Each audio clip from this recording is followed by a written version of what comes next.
വേഗം വരുന്നവനായ യേശുക്രിസ്തുവിന്റെ നാമത്തിൽ ദൈനംദിന അപ്പം എന്ന അനുദിന വചനചിന്തയിലേക്ക് ഏവർക്കും സ്വാഗതം. ഇന്ന് 2 പൂക്കൾ എന്ന വിഷയത്തെ ആസ്പദമാക്കി ചില കാര്യങ്ങൾ നമുക്ക് ചിന്തിക്കാം.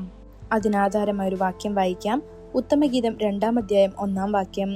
ഞാൻ ഷാരോനിലെ പനിനീർ പൂവും താഴ്വരകളിലെ താമരപ്പൂവുമാകുന്നു. ചില പൂക്കൾ പകൽ സമയത്ത് വിരിയുന്നു, മറ്റുള്ളവ രാത്രിയിൽ വിരിയുന്നു. ഷാരോൻ സമതലത്തിൽ വളരുന്ന റോസാപ്പൂ പകൽ സമയത്ത് പൂക്കുന്നു. അത് പകൽ മുഴുവൻ മനോഹരമായി പൂക്കുകയും സുഗന്ധം പരത്തുകയും ചെയ്യുന്നു. അതേസമയം രാത്രിയിൽ വിരിയുന്ന താമരപ്പൂവും മുല്ലപ്പൂവും പോലുള്ള പൂക്കൾ ഇരുട്ടിൽ അവയുടെ മധുരമുള്ള സുഗന്ധം പരത്തുന്നു. രാത്രിയെ സന്തോഷകരവും ഉന്മേഷദായകവുമായ സമയമാക്കി മാറ്റുന്നു. യേശു പറഞ്ഞു, പകലുള്ളപ്പോൾ എന്നെ അയച്ചവന്റെ പ്രവൃത്തികൾ ഞാൻ ചെയ്യണം. ആർക്കും പ്രവർത്തിച്ചുകൂടാൻ കഴിയാത്ത രാത്രി വരുന്നു. ഇത് യോഹന്നാൻ 9-ാം അധ്യായം 4-ാം വാക്യത്തിൽ കാണപ്പെടുന്നു. പകൽ സമയം കൃപയുടെ സമയത്തെ പ്രതിനിധീകരിക്കുന്നു. ദേശത്ത് സുവിശേഷത്തിന്റെ വാതിലുകൾ തുറന്നിരിക്കുന്ന സമയം. തനിക്ക് ലഭിച്ച കൃപയുടെ ഈ സമയത്ത് യേശു ഗ്രാമങ്ങളിൽ നിന്ന് ഗ്രാമങ്ങളിലേക്കും പട്ടണങ്ങളിലേക്കും പോയി. അവൻ പോയ എല്ലായിടത്തും സുവിശേഷം പ്രഖ്യാപിച്ചും നന്മ ചെയ്തും.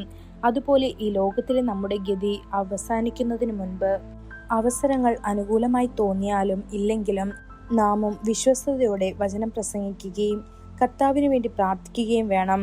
2 കൂട്ടം പൂക്കൾ ഉള്ളതുപോലെ ശുശ്രൂഷയെയും 2 ഭാഗങ്ങളായി കാണാൻ കഴിയും. ഒന്ന് സുവിശേഷത്തിന്റെ പരസ്യ ശുശ്രൂഷയാണ്, ആളുകൾക്ക് ബാഹ്യമായി കാണാൻ കഴിയും.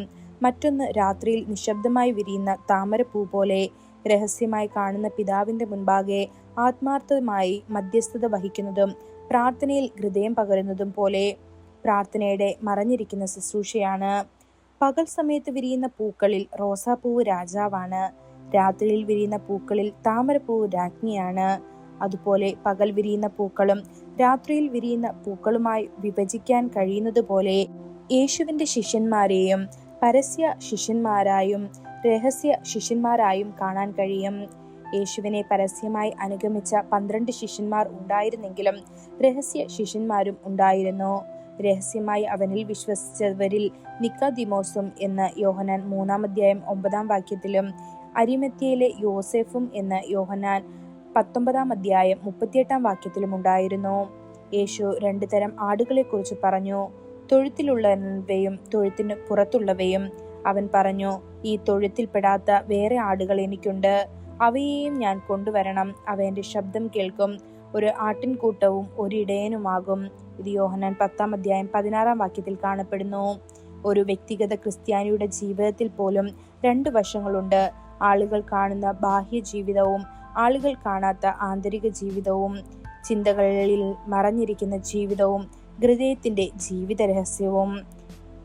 ദൈവമക്കളെ, നാം ബാഹ്യമായി റോസാപ്പൂ പോലെ കാണപ്പെടുന്നുണ്ടെങ്കിലും നമ്മുടെ ആന്തരിക ജീവിതവും ശുദ്ധമായ താമരപ്പൂ പോലെയായിരിക്കട്ടെ, വിശുദ്ധവും കർത്താവിന് പ്രസാദകരവുമായിരിക്കട്ടെ.